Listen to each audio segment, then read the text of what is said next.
Hey guys, welcome to the Turnbuckle Tavern. We're here to talk some in the news stuff with you guys. We're talking FTR, BRISCOES II, ROH, Death Before Dishonor, Ace. What's going on, man? Not much, man. Very happy to have you here. Full Wi-Fi strapped in, testing it out, and we have a lot of big things to talk about with this Death Before Dishonor match. Yeah, I'm stoked, man. I feel like a fish out of water right now. It's been so long since I had the capabilities to be on a stream, but I'm super stoked to get back into it. Got the satellite studio up and running, so it's going to be a fun time. But let's dive right in. July 23rd, Death Before Dishonor. They had announced some big matches. You know, we had Samoa Joe, Jay Lethal, some good matches, but I feel like they were missing that I have to buy this pay-per-view match for the casuals. And this is the match I think we were all wanting to see, but I didn't think it was a possibility. Did you think this was even a possibility for Death Before Dishonor? It definitely didn't cross my mind because I felt like it was one of those matches that was once in a lifetime, sort of capturing magic in a bottle. And it was only in that moment it was going to happen, especially since we had all those issues with Warner Media and the Briscoes and Tony Khan. It seemed like it wasn't possible, but this is giving me a glimmer of hope that potentially the new Ring of Honor could have the Briscoes be a part of it. And it's making me very excited. I'm being honest with you. Yeah, man. And before we dive into the match, I just got to say, like, all the graphics that have been coming out, like the new ROH logo, the poster artwork, everything has Tony Khan has done a really, really good job of honoring the past with the artwork and just the vibe of Ring of Honor, but also kind of updating it and giving it this new sleek edge. I love all of the graphics, the poster artwork, everything they've got coming into this next pay-per-view really has me like stoked on it. I'm jazzed on it. Yeah, we were covering the article as it was announced. They had the original blueprint of it without color. So now that they filled it in with the red and black, you could definitely tell he is influenced by the history. And you could even tell by his booking throughout AEW. This is just a physical representation of just him tapping into the history, paying homage to everything that goes on into these different companies, whether it be booking, whether it be the aesthetic of the product. Everything he does is with the fans in mind. And then if you're a diehard Ring of Honor fan, you have to be very happy with the logos. It's very in tune to what they were and what they are going to be. It's awesome. Yeah. This logo really, it kind of harkens back to the logo that was my favorite logo, but with kind of a new little spin tweak on it. And the poster that they released for the actual show, I mean, it's a money poster, man. I love obviously the Gresham. It looks just, I don't, it gives it, there's a seriousness to it reminds me of MMA fight cards, like the old Pride posters and stuff like that. It has a very intense, real quality to it. It's not a WrestleMania poster that looks like Photoshop 101, but I'm loving it, man. I love this poster. Yeah, this the most important differentiating I've been making is it looks different than AEW, and I think that's really important because so much has happened since he bought Ring of Honor and has been presenting it on AEW television. And the biggest complaint I have as someone who supports Ring of Honor is it just feels like, if you remember back in the day when NWA was like put on the WWF 1998 card, I didn't want it to be that. And the fact that they're establishing it as its own promotion, feeling like a separate entity, not lesser than, but equal to, it feels really important and exciting. As a person that's been following Ring of Honor since the early 2000s, this is everything you could have dreamed of. No more Sinclair bullshit. No more of the script logo that they had. This feels important, feels awesome. And man, Tony Khan is just, to me, he's the best thing to happen to wrestling in such a long time. Yeah, it's an exciting time. And I know they're getting a lot. I hear some people, talking shit, how a lot of ROH stuff is being featured on Dark and Elevation, but I don't mind that because they have so many masters to serve on Dynamite. I think if they would flood Dynamite or Rampage with ROH stuff, I think it might be a bridge too far. But with them keeping ROH in especially the hardcores who tune into Dark and Elevation every week, I think it's elevated their YouTube shows by featuring these guys because I want to track what's going on with Ring of Honor by watching those shows. Yeah, I think for me, I had said this on the AEW wrap-up show, I think last week. I'd be okay with them ditching either Dark or Dark Elevation and just rebranding it to a Ring of Honor show to be an interim place for, use the word interim because it's the most popular word in wrestling. Yeah. But putting a spot, just change the ring aprons, change the turnbuckles. Everything should have ROH on it. So it at least feels like when you're going back and showing highlights of these matches, it doesn't have the AEW logo on it.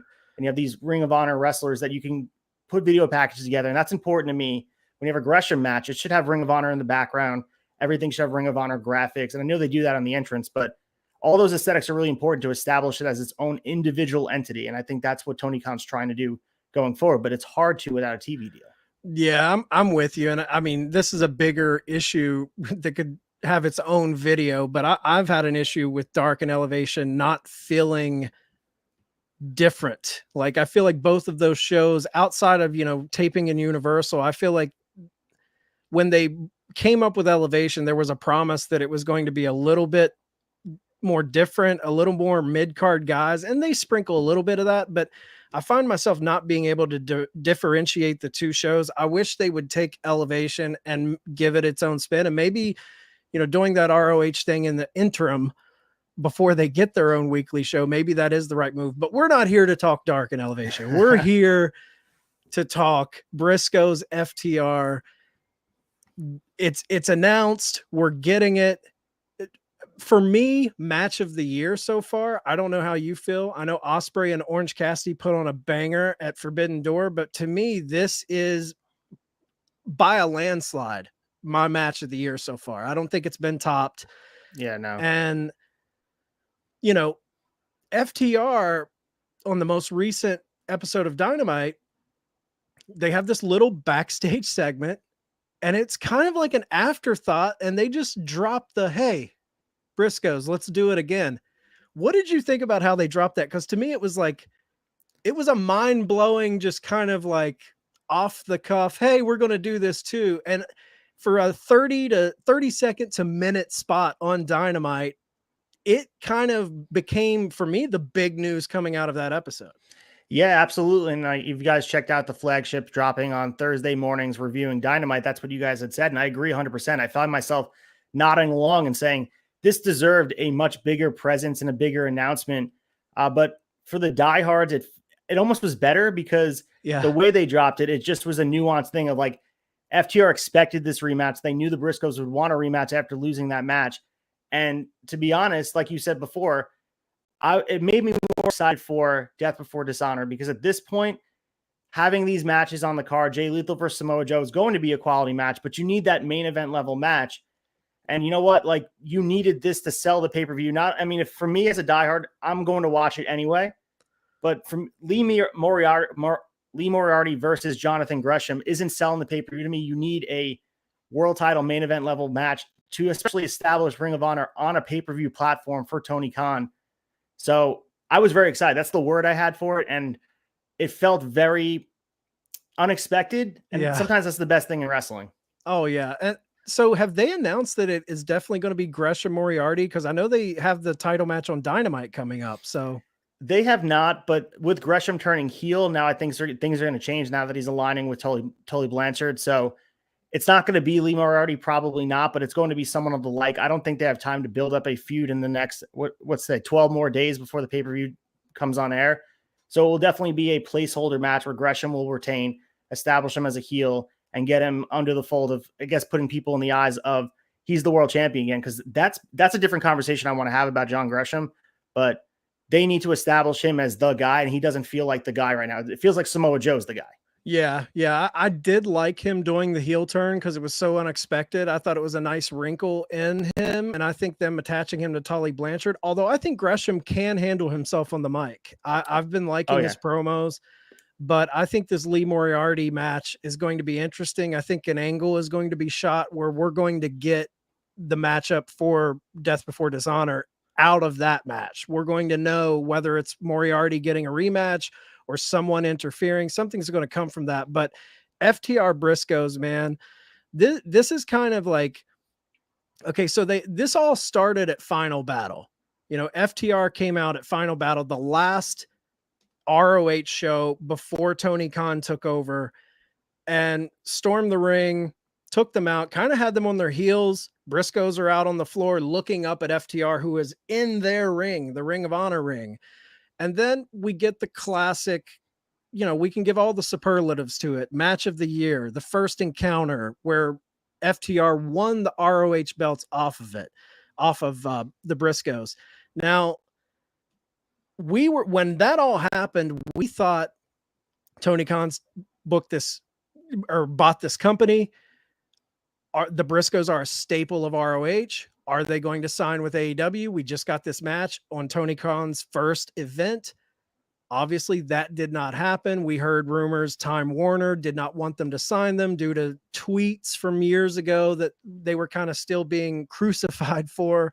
They went out, worked with GCW, won those titles, went to Impact Wrestling, won those titles. Now they've lost both of those titles since, and they haven't wrestled. I know Mark Briscoe had a situation with his new child where they kind of took some time away. They canceled a GCW event show. They haven't wrestled, I believe, since June 20th at Impact. Right. Do you think, what is your thoughts with the status of Briscoes being signed to an ROH or an AEW? Do you think this is a step towards that, or do you think this is just another one-off? It's got to be an olive branch for these media company to show like you could sell pay-per-views, you can have ratings pop big for guys like the Briscoes and FTR, and you need them as an act. I think the Briscoes prove themselves time and time again over every promotion. You mentioned them going there and winning tag titles. You mentioned all the superlatives that they have elsewhere, GCW, Impact, but also won the Crockett Cup as well, which was a big thing to happen, to a big feather in their cap. And we talk about FTR being one of the best tag teams. They're on a run that is, bar none, one of the best runs we've ever seen. But don't forget the Briscoes. I mean, they've been doing it for 25, 30 years together. I mean, they're one of the staples, one of the absolute foundation pieces of Ring of Honor, no doubt about it. So I feel like for me, they have to be there. But I think this is a launch pad. Because listen, they could just be a one-off deal. This could just be a situation where you bring them in and they work matches. This could just be a one-time thing. But I think this is Tony Khan using this platform to convince people, because I think there is still some convincing to be done for the suits upstairs. That's a great, I never thought of it in that way, how you just put it. Like, this is a way to show the suits, like if they pop a good pay-per-view number, like, hey, these guys bring in eyes. That's smart on your part, because that's a tactical move from Tony Khan. You know, hey, I'm going to bring these guys in. Maybe he's painting it to Time Warner as, hey, we did really great on Supercard. We're going to bring these guys for a one-off. And then you get those guys, you pop that rating. And then you have, like you said, an olive branch to go back and be like, we need these guys week to week. Because let's face it, 12-time ROH tag team champions. They're going for their 13th reign in this match against FTR.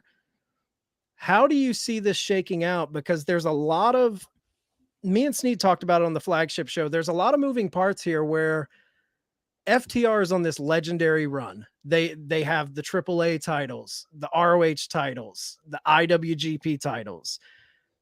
Everyone thinks they're going to get those AEW titles and hold all the belts at the same time. But also, I think I mentioned this on the show where I think there's something here where if you put Briscoes down 0-2, you're leaving money on the table. This is obviously, we said, match of the year. The second one, people are expecting a great match with the teams involved. We know it's going to deliver. Now, who's to say it's on the level of the first one, but it's going to be close. It's going to be up there. If you put them down 0-2, you leave money on the table for a trilogy. You know, if you split it 1-1 and you go into that third match, that's big, big money, man. Do you think there's any possibility the Briscoes could win this match? I mean, if you would ask me a couple of weeks ago, I probably would say no. But I think we are destined for a triple threat match, not just FTR versus the Bucks with all the titles on the line. I think there is some value to having the Briscoes win. And you and I know this because we are fans of them. But I think this represents Ring of Honor and AEW putting them on the same playing field And if FTR comes in and wipes the floor with them, it could be a competitive match and they lose. But I think this is a way to establish Ring of Honor as separate but equal, because there's nothing more Ring of Honor than the Briscoes. And right now, FTR is more of an AEW tag team than a Ring of Honor tag team.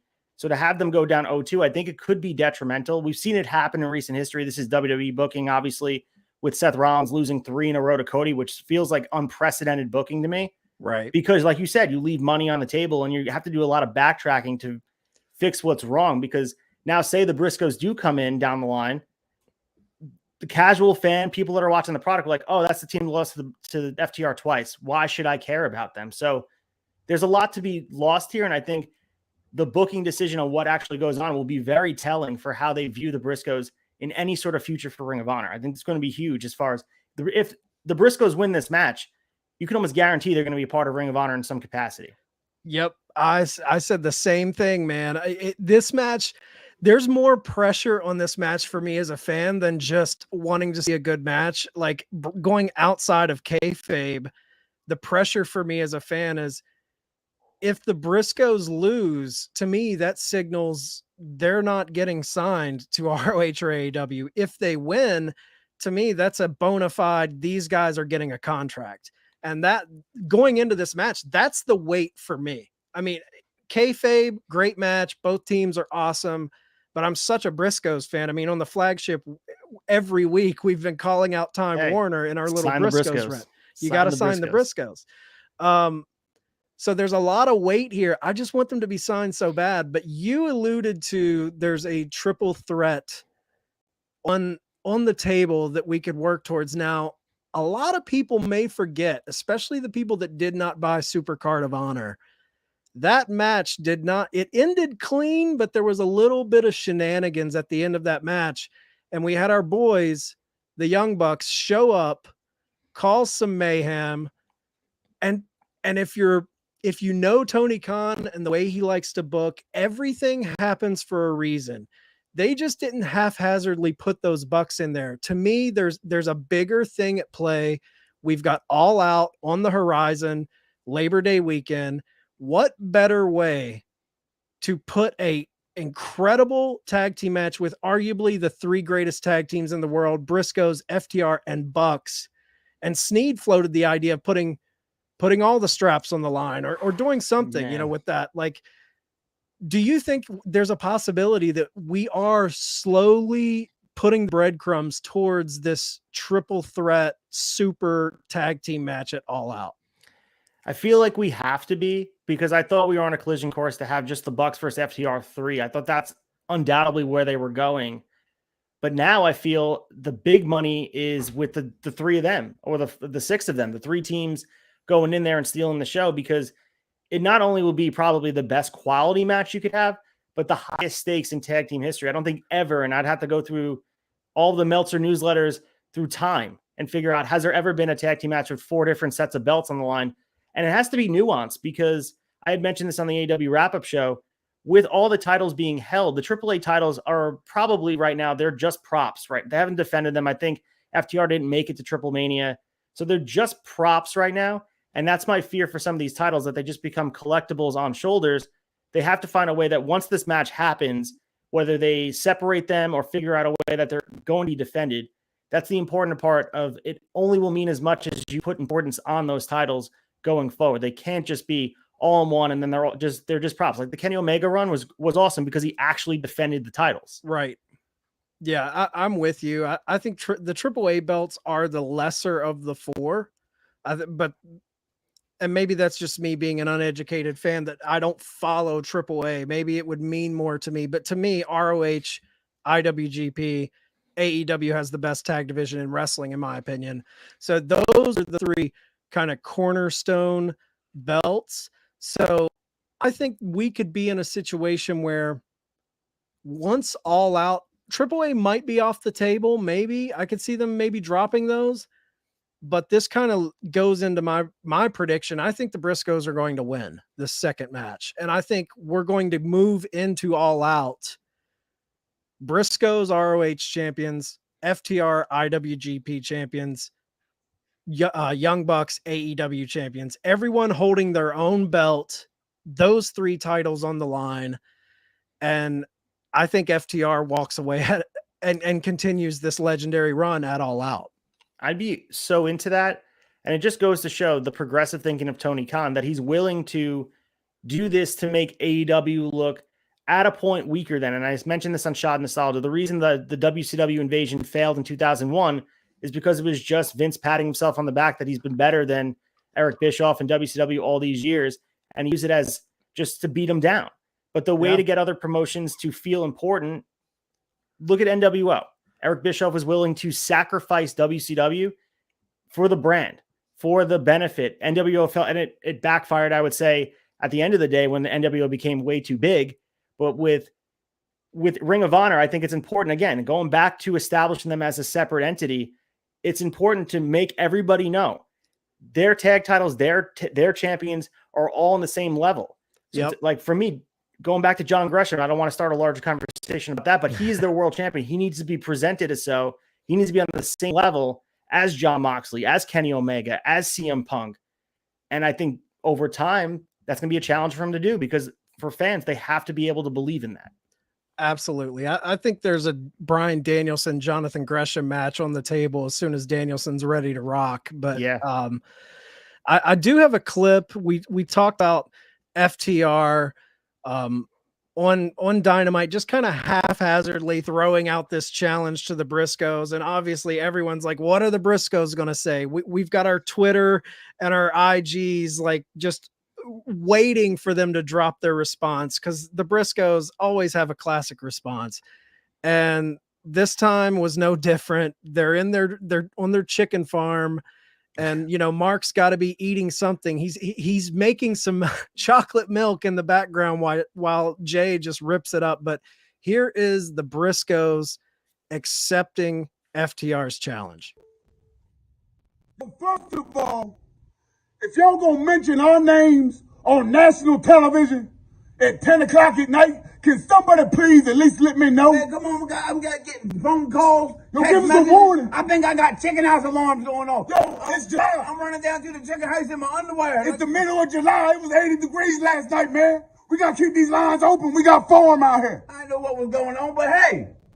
Yeah, run it back. Hey, run it back, but don't just certainly appreciate it. Yeah. Y'all mentioning us. Yeah, so run it back, FTR BRISCOES II. Hey, let's do that shit. Let's do this, baby. Let's do that shit. It seems like people really enjoyed that last one, chick. Critically acclaimed. Hey, I thought it was a pile of horse manure. I thought it was a pile of horse shit. Worst night of my professional career. Hey, but we're gonna run it back. Hey, but now what does FTR have in common with all the other tag teams out there? Tell me what they do. They got their best match ever from the Briscoes. I think you're right. Can I be real with them, chick? I think you're being real with them. And now let's break it down, though. Leading up to that match, we was busting our ass. We knew this baby was coming. Big Murphy's here. Let's go, the baby's here. But we knew the baby was coming, so we knew we had to stack up in the spring. Hustling extra hard. All right, we was doing 2 free shows a week. Doing 30, 40, 50 matches. Even before that match. Hey, we had to stack up. We knew what we had to do. 4 matches that very week. We had 4 matches that weekend. We wrestled FTR. That was 3 out of 4, okay? It always was fresh. We was a little tired, man. We ain't making no excuses. Hey, they got it. Hey, they got it. Hey, but now look at y'all. Now y'all boys on a hell of a run. I give it to you. They rallying. Hell of a run, but hey, look like y'all boys might be getting ready to run out of gas. See, the difference between then and now is, hey, I'm feeling like a daisy, baby. We fresh as daisies, son. Daisy, we fresh as daisies. FTR. This run that y'all's on is getting ready to hit a brick wall. Woo. We kick-started y'all boys. Y'all ran a whole circle, and now y'all about to hit a damn brick wall. Y'all about to find out. Lowell, Massachusetts, BRISCOES FTR 2. Let's do this shit and shine them belts up, boys, so we make it 13 times. Them boys back in the house. Chick, cut that shit off. Woo! There's nothing like a Briscoes promo, man. So good. It's so good.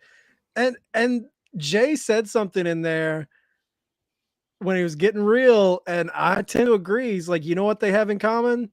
Everybody had their best match with the Briscoes. There's a lot of truth in that, man. They're always, no matter if they're on the winning end or the losing end, they always bring it. And, the Bucks have that high spot, just crazy style. The Briscoes kind of have like that brawler chaos. they have their own style too. And to go back to the triple threat possibility for All Out, those three styles, man, obviously we know that the technical prowess and just the old schoolness of FTR, but I think that's a perfect meld. We have to get that triple threat, man. Yeah, I think one of the best things about the Briscoes is they can adapt to different styles. You put them against high flyers, they can work lucha. They can also work brawling style. They can do anything, and they're versatile in a lot of ways. Same thing with FTR, though. FTR is able to work different styles. So that's what makes them such, dance partners made in heaven. But I was also thinking as we're watching this, it's amazing for wrestling when your buildup doesn't even have to be done on television, where everybody already wants to see the match. And you can get around the fact that one doesn't want the Briscoes on TV. You just mention their name. You don't even show them. They're probably never going to show up on TV as far as this buildup goes in the next 2 weeks. I'd be shocked if we saw the Briscoes, because I still, as I said in the beginning of this video, I think this is kind of an appetizer for people to be like, they are draws. And money creates and washes away. I would say money is the biggest deodorant of all time. Yeah. If they're making money off this match, people are willing to look aside at what's going on. You watch all the controversy going on with Vince McMahon. Like, if the company's making money, when the ratings are up, they let him walk out. He's going out in front of the crowd. Fox is getting their biggest rating on SmackDown in the past year and a half. Yeah. So if they get a big rating and pop a big pay-per-view buy for this, I think people will start to look the other way and go, maybe the Briscoes have a place here. We can look past and just, they've apologized multiple times, but maybe have them do another formal apology, or maybe just pretend it never happened. There's a lot of people that don't even know that this is a problem at all. Right. Yeah. And man, I gotta say, you just got me excited, because I didn't even have it in my head, the possibility that the Briscoes could show up before Death Before Dishonor. Do I think it's going to happen? No, but the off chance that they show up on Dynamite, man, that I didn't even think about that being something that's possibly on the table, but it totally is. It still feels like this event is 4 or 5 weeks away. We're 2 weeks away from this event, and similar to Forbidden Door, this build it's kind of expedited. You have to put the card together pretty quickly on the fly and do a lot of building. There's no TV show to do this, so you're actually doing it in the cracks when you have opportunities to, and you're going to build it around this match. Everything else is going to be supplementary, because let's be honest, you're buying this pay-per-view for this match. Everything else happens is sort of icing on top of the cake. This is what you're building. This is what you're building it on. And this event is going to be special because of this match. Yeah. And Freems is in the chat. He said, I would call it gritty high spots with the Briscoes. That's a good term, because here's the thing with the Briscoes, man. And I've heard Bully Ray on Busted Open talk about this, where it's like when he would work with them in ROH, he would try to talk to them and be like, man, just slow it down a little bit. Not that they were going too fast, just trying to preserve their bodies. Yeah. But he's like, that's not the Briscoes. They are 100 miles an hour. They put themselves in very dangerous situations, like just daredevil shit. And Anthony talking about the match, absolutely match of the year, maybe biased from being there in person, but that to me was as perfect of a tag team match as you could get in 2022. Was the final blow in FTR being the unmatched best team in the world. I agree. That, to me, that was not the final blow. That was kind of the first thing to fall on this run. Like that was the match that put them on the map for, I'm a huge FTR fan back from the Revival days, but that match, it was like, okay, these guys are firing on all cylinders right now. Yeah. People forget that we just think that this run they've been on has been going on for a while, but if you go back even a year ago, they were not even close to as hot as they actually are. Yeah. So if you were just closing up, and we'll get out of here, but if you were to lay money right now, who's walking out of Death Before Dishonor with the titles, and what are the chances we get this triple threat we're dreaming of for All Out? Man, so I predicted the Briscoes win, but maybe that's just me wanting them to win. I would say right now, favorites would have to be FTR, because of the fact that you have the outside influences working into the booking decisions. But I'm rooting for the Briscoes because of all the different effects it could have positively for the Ring of Honor programming. I would say positively, I would put my money down on FTR winning, getting the Bucks versus FTR 3 at All Out. I'm hoping we get the triple threat. And now I'm even unpacking this in my head. I kind of want the AAA titles on the Lucha Brothers and have a fatal 4-way. Like, that's how I start thinking about this. Like, now you're getting crazy, man. I know. Like, I don't know if it's too much though. You know, like sometimes it's too much of a good thing. You want to just keep it nice and tight in there. But yeah, man. I'm kind of like, I'm saying Briscoes, and like you, I don't know if that's just me wanting them to win or if I'm being, if I'm really thinking critically about it, but I think it's Briscoes. I think the stuff is on the table, man. I think the only way we don't build to that triple threat at All Out, because the Bucks thing at Super Card of Honor, I can't get that out of my head. Right. And I can't get this teasing on Dynamite of FTR and Bucks, you know, the crowd's chanting FTR at the Bucks during their promo this past week, loud FTR chants. And then you throw the Briscoes in with this ROH, all three of them having the titles. I'll say if that triple threat doesn't happen, it's not because Tony Khan didn't lay the groundwork to have it happen. I think something happens on the back end of the business side of it that keeps it from happening. But to me, it's like all roads lead to that. I feel like the roadmap is there. They've set the table, and we'll just have to see if the business end of it allows that to happen. Yeah, if we could read the tea leaves and figure out when Ring of Honor would get a television deal, I think it'd be easier to decide what the booking decision would be. But then I'm thinking about it out loud. If you had All Out, FTR versus the Bucks 3, close the chapter on that feud right there, open up Ring of Honor's television deal, wherever it wind up being, and open up with that match as the main event, that could almost start them off and put a rocket under their ass and get them off to a really good start.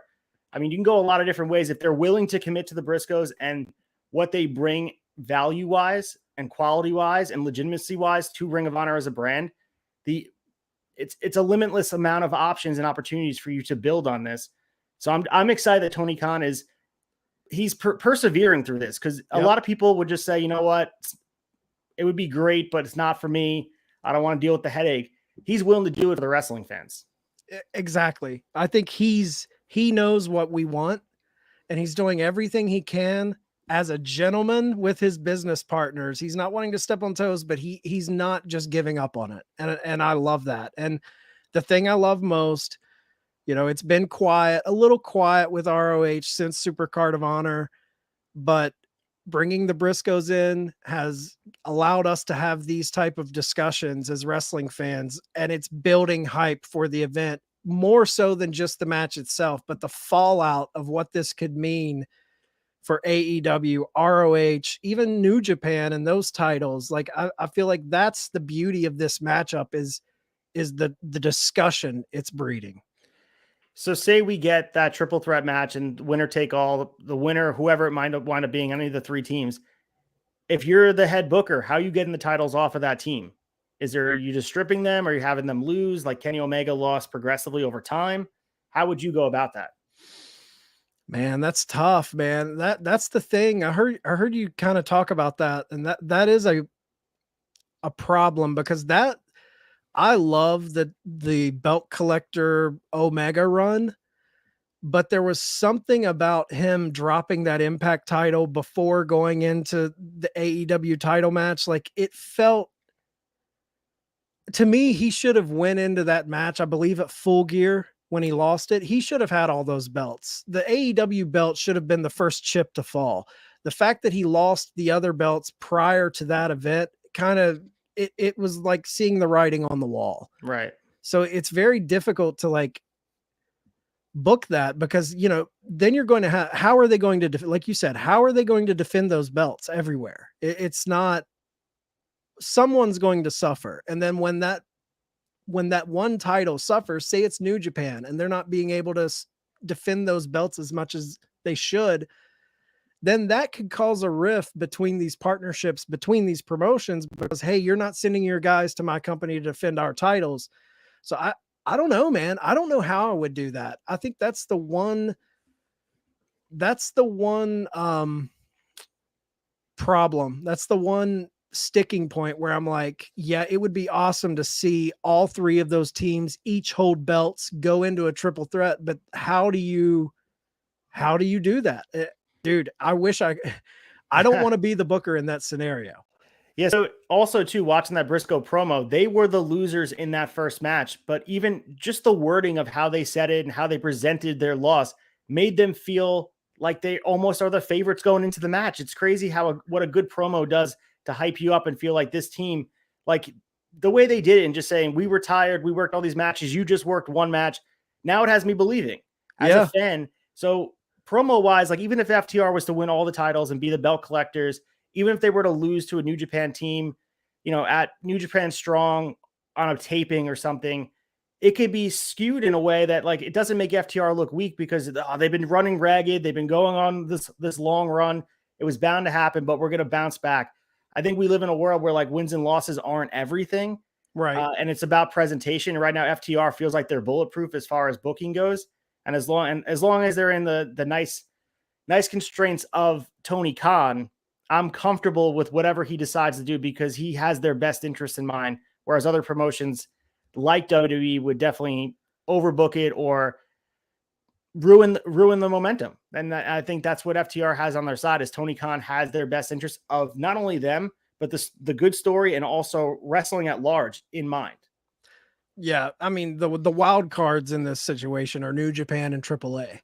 Yeah. Because thankfully Tony Khan, he can do whatever he wants with the AEW ROH titles. It's pleasing those other guys with the way you handle those titles. That's kind of got me scratching my head. Like, are we going to see them drop those AAA belts in the lead up to All Out to kind of take that belt out of the equation? But how do you do that without taking steam? But like you said, we live in a time where I don't think it would hurt them that much to drop that belt.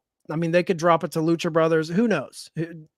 Who knows what happens? But anyway, guys, any final words, Ace, before we get out of here? No, it's just great to have you back on here. It's great to see your face over here on the stream. We've missed you. Happy to have the satellite station up and running. Can't wait to see the content that comes out of there. I know we have some big announcements coming down the line. I'm not sure if we announce one of the shows. I don't want to give it away here. But there's a lot of good things coming on the tavern. Make sure you guys follow along. We'll be here pretty much every day of the week, guys. Check out Shot Nostalgia on Friday. Wednesdays at the AEW wrap-up show. Don't forget Tuesday, our Fig Night, huge Jeremy Padawer episode, and also the Raw Down. Guys, there's so much in the tavern. Like and subscribe. Buy some merch. Support us. Get this awesome sweatshirt from Teespring. So, yeah, what else can you ask for? Yeah, thank you for sending me the kind words. I'm happy to be back and alluding to shows. Fucking GCW show will be coming back after the big GCW weekend. We'll be back Monday the 18th. And then, that's our bi-weekly show.